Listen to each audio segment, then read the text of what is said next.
Okay, so recently Wuthering Waves actually released a ton more information about version 2.2. Now, obviously, I've talked about this quite a bit over on this channel. I've gone into detail about everything we need to know about Cantarella and everything like that, and some of the new kind of drip marketing that Wuthering Waves has released. But I've mainly been covering mostly the positive side of it and the positive response that we've actually been seeing from, communities like the Twitter community and also the community over on YouTube. But there's actually one community that I managed to miss out, and me and some other content creators actually realized that, there's this whole other community over here that aren't really happy with the Cantarella design, and I wanted to go through it, talk about it, and just talk about this overall debate that's going on with Cantarella overall, because it's not just on this site. By the way, I've seen a lot of different kind of pockets of information and different kind of discussions about this character, so we're gonna go through everything we know about that. But before I get into this video, don't forget to leave a like and subscribe, guys. Do enjoy it, and also go to Game Subs, use my code CASA, get 10% off. Again, they've got a ton of really cool stuff over there. I definitely recommend going to go check it out. Again, I think there's still the 21% off sale at the moment, so go over there. Again, you can get it even cheaper, and yeah, let's get back into the video. So obviously this is the post that Wuthering Waves actually released, and as you can see, Cantarella's design is very interesting and is very nice. Honestly, I really like it. But obviously, a really big thing that people pointed out was its kind of revealing nature. Obviously, it is very revealing. You can see a lot kind of in frame and everything like that,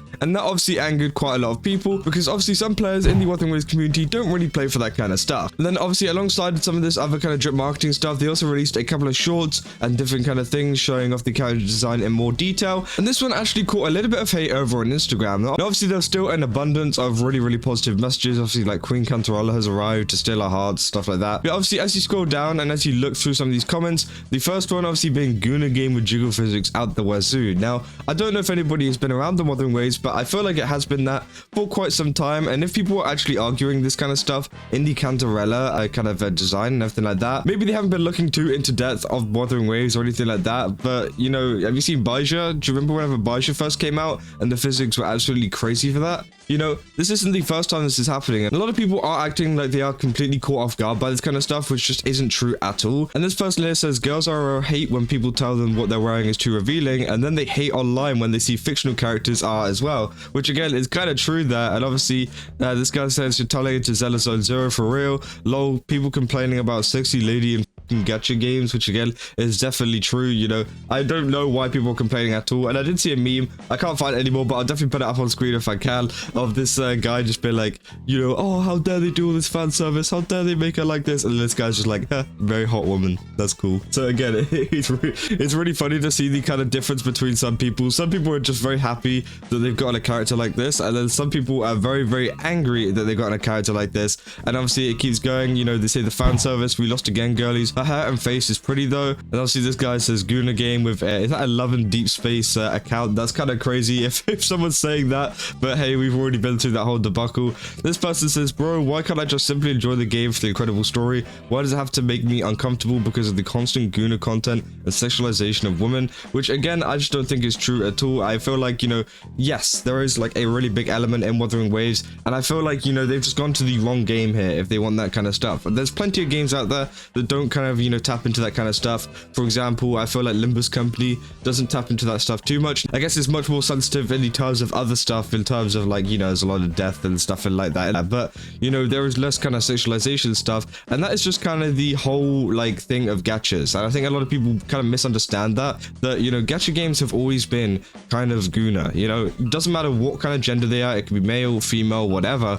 They always appeal to whatever audience they're trying to appeal to, and this is just the way that Wuthering Waves is doing it as well. You can say, like, even with characters like Brant, who is coming out very soon, even that appeals as a kind of Guna character, but you see no one complaining about this because it's a man. They don't actually care. Brant actually has quite a bit of chest showing and everything like that, and no one actually talked about that. Well, obviously there are some people talking about it, like the Brant simps, they're going absolutely crazy over him, but no one's actually getting mad, and there hasn't been some big debate about whether the character is a Guna character or not, just because Brant is a man and Cantarella is a woman. And it just doesn't make sense at all to me how some people are getting so mad over this, and how the kind of difference in response to some of these characters. Now obviously Brant isn't like the most like sexualized character out there. I feel like Cantarella definitely is more so, but a lot of people complaining when it's been kind of obvious since the start of Wuthering Waves that this kind of stuff has been included in the game. We've had characters like Shorekeeper. We've even had Camellia, who kind of got introduced near the start of the story. You know, obviously she wasn't playable at the start, but we definitely knew what her characteristics and personality were like. People were freaking out over that. Obviously, that's how we got the Baija animations. We got other characters like Yang Yang. We got like even more characters that were involved. Even Yinlin. Yinlin is a very, very early kind of showcase of this. And people are getting so far into the game, they see a character like this, they're like, oh, wait, I didn't know it was like that. I didn't know it was like... You did know it's like that. You just kind of wanted to ignore it just to get through the game. And I think that's mainly like a you problem or a, you know, a player problem that, you know, they've gotten that far and haven't realized what the game is actually like. Because it's been like that this entire time. It's not changed. It's not like they've gone, oh, whoops, sorry, yeah, no, we're switching up our game now to go full Guna instead. No, that's not the case. You know, I'm sure in the next versions, I'm not sure, I haven't seen, you know, anything to do with it, but I'm sure we're going to have some more reserved characters later on that will be like a little bit better. And obviously there was a lot of people in here as well calling for more male characters, which I definitely do think is true. I feel like we do need a lot more male characters coming to Wuthering Waves, and it would be really nice to see a lot more male characters coming to Wuthering Waves. And I think that's mainly why a lot of the hate is there as well, because not only have some people gotten themselves into something that maybe they didn't think they thought they would have gotten themselves into, but also, you know, the lack of male characters and stuff obviously is going to anger a lot of people, especially whenever, you know, there's a lot of really good female designs like this coming out and pretty much no male designs coming out. Maybe, you know, we've had brant, things like that. And obviously I talked about in a previous video about 4 stars coming out and everything like that. So I think, you know, having 4 stars in there would help out to kind of help the male roster and everything like that. But also as well, I feel like, you know, having some 5-star males in there every now and again would be really, really nice, but it doesn't seem like we're getting that anytime soon with Wuthering Waves. And I can see why people are very mad at that one. But, you know, with Cantarella's design, honestly, you know, they don't do this all of the time. They don't do revealing characters like this every single time, which I think is actually a good thing because it appeals to a wider audience. And I think that's why Wuthering Waves are doing it, is because it does appeal to this wider audience, you know? It does appeal to some of the Guna side with the whole Cantarella stuff, but also it applies to some of the cooler side with maybe like a Gian or something like that, which, you know, is much more cooler, got the whole dragon stuff.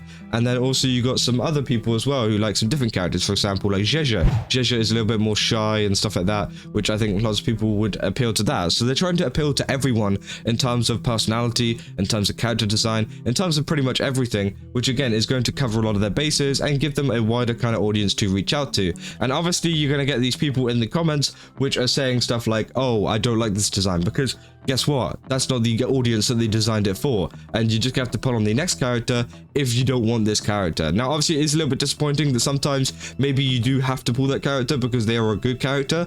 But at the end of the day, you know, it's a gacha game, and you probably should have been kind of aware that this kind of stuff happens and that a lot of characters that maybe you don't want to pull for, you might have to pull for just because, you know, they are good. But again, for me personally, whenever I play games like this, like Wuthering Waves or anything like that, I usually pull on character design anyways. So, you know, it doesn't really matter for me. But obviously, there's a lot of people out there who do play to kind of get the best characters, best teams and stuff like that. But overall, that is the kind of response that the Wuthering Waves community are giving over on Instagram. And I thought it was kind of interesting because it was a little bit different to some of the other kind of responses we've seen on places like Twitter. I found like Twitter has been much more kind of, I don't know, nicer, I guess, about Cantarella and her overall design.